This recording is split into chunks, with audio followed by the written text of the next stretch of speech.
Hi everyone, welcome back to Always Be and Satisfied. So இப்போ வந்து பார்த்தீங்கன்னா லாக்டவுனால் நிறையா ஷூட்டிங்ஸ் பண்ண முடியல. ஸோ வீடியோ ப்ரிப்பரேஷனும் பண்ண முடியல. ஸோ எங்கள் வீட்டில் பண்ணக்கூடிய சின்ன சின்ன விஷயங்கள் வந்து எடுத்து போட்டிருக்கேன். கண்டிப்பாக நிறைய பேருக்கு பிடிக்காதுன்னு தெரியும். பிடிச்சிருந்தால் பாருங்கள், சப்போர்ட் பண்ணுங்கள். ஸோ இன்றைக்கி எங்கள் வீட்டில் செஞ்சது பார்த்தீங்கன்னா வெள்ளை பூண்டு சட்னி. இதுக்கு ஒரு 10-15 வெள்ளை பூண்டு, ஒரு 5-6 சின்ன வெங்காயம், ஒரு சின்ன சைஸில் புளி, வரமிளகா, கொஞ்சம் கருவேப்பிலை வச்சுருந்தாங்க. இதை வச்சு தான் இன்றைக்கி வந்து இந்த வெள்ளை பூண்டு சட்னி செஞ்சாங்க. ஸோ சட்டிக்கிட்டலாம் பார்த்திங்கன்னா பழைய இத்து போன சட்டியாக தான் இருக்கும். இதெல்லாம் தேசி கமெண்ட் பண்ணி போட்டுறாதீங்க. ஸோ ஒரு 2 ஸ்பூன் எண்ணெயை ஊற்றியாச்சு. வெள்ளை பூண்டை போட்டு பச்சை வாடை போட்டு நல்லா வதக்கி எடுத்துருவோம். எடுத்துகிட்டு கருவேப்பிலையும் வெங்காயமும் சேர்த்து லைட்டாக வதக்கிடலாம். வெங்காயம் வந்து பார்த்திங்கன்னா ஃபுல்லாக சுருள்னு அவசியம் இல்லை, லைட்டாக பச்சை வாடை பொருள் வதக்கினா போதும். அப்போ தான் நம்ம சட்னி அரைக்கும்போது நல்லாயிருக்கும். இதோடு சேர்த்து நம்ம வச்சு வரமிளகா போட்டுடலாம்.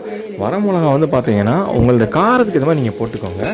ப்ளஸ் இதோடு சேர்த்து உப்பு கொஞ்சம் நல்லா சேர்த்துக்கோங்க. உங்கள் டேஸ்ட்டுக்கு ஏற்ற மாதிரி உப்பு சேர்த்துட்டு நல்லா வதக்கி எடுத்துகிட்டு கொஞ்சம் நேரம் ஆற விட்டுறலாம். ஆற விட்டுட்டு அப்படியே நம்ம மிக்ஸி டவாக்கு மாற்றிட்டு வச்சுட்டு கிரைண்ட் பண்ணிடலாம். ஸோ சரியாக அரைப்படலை, அதனால் அம்மா என்ன பண்ணாங்க, ஒரு 1/2 கிளாஸ் தண்ணி ஊற்றி கொஞ்சம் நல்லா மிக்ஸ் பண்ணி அரைச்சாச்சு. நல்லா வலுவல் அரைச்சதுக்கப்புறம் ஒரு கடாயில் திரும்ப 2 ஸ்பூன் எண்ணெய் ஊற்றிட்டு கடுகு போட்டு தாளிக்கிறதுக்கு ரெடி பண்ணோம். மிக்ஸி ஜாரில் வச்சுருந்த அப்படியே சட்னியை தூக்கி அதுக்குள்ளே போட்டாச்சு. போட்டு நல்லா கிண்டி விட்டாச்சு. ஸோ நல்லா என்ன இப்போ இது வந்து ஈவினிங் நைட் டின்னர் கண்டி பண்ணது, மார்னிங் வரைக்கும் கெட்டு போகாமல் இருக்கும் அப்படின்னு சொன்னாங்க. ரொம்ப டேஸ்ட்டாக இருந்துச்சுங்க. வெள்ளை பூண்டு சட்னி ஹெல்த்தியான சட்னியாகவும் இருந்துச்சு. ஸோ நீங்களும் செஞ்சு பாருங்களேன். இன்றைக்கி நம்ம தேவை இம்யூனிட்டி எனர்ஜி தான். ஸோ இந்த மாதிரி ஹெல்த்தியான விஷயம் செஞ்சு பாருங்கள். நைட் டைமில் சுட இட்லி தோசை சாப்பிட்றதுக்கு ரொம்ப சூப்பர் டேஸ்ட்டாக இருந்துச்சு. உங்களுக்கு என்ன வேணும் இன்னும் கொஞ்சம் என்ன நீங்கள் ஊற்றிக்கலாம்.